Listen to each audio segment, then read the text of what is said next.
আসসালামু আলাইকুম গাইস। আজকে আবার চলে আসলাম আইটি নতুন ভিডিও।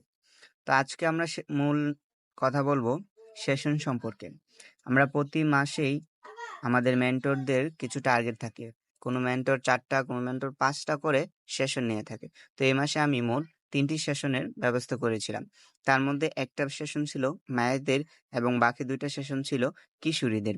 তো এই যে আমরা নিচ্ছি মায়েদের সেশনটা। আর এখানে আমাদের সেশন নিতে হেল্প করেছেন ২ জন ভলান্টিয়ার।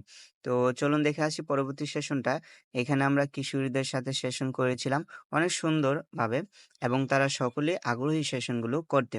কারণ আমাদের সকলেরই সুস্থ থাকা দরকার। আর সুস্থ থাকতে হলে আমাদের সঠিক পদ্ধতি জানতে হবে কিভাবে আমাদের শারীরিক ও মানসিক সুস্থ থাকতে হয়। তার জন্য আমরা এই সেশনগুলো নিয়ে থাকি। মূলত আমাদের মূল উদ্দেশ্যটা হয়েছে মানুষকে সচেতন করা, মানুষকে সুস্থ রাখা। এটা আমাদের মূল কাজ। তো আপনারা সবাই সকলে সুস্থ থাকবেন, নিজের পরিবার ও নিজের প্রতি সচেতন থাকবেন। আর কোনো কিছু প্রয়োজন পড়লে স্ক্রিনের নাম্বারে কল দিবেন। ধন্যবাদ। এই নাম্বারে পরিবার পরিকল্পনা সম্বন্ধে যেকোনো তথ্য জানতে বিনামূল্যে কল করুন।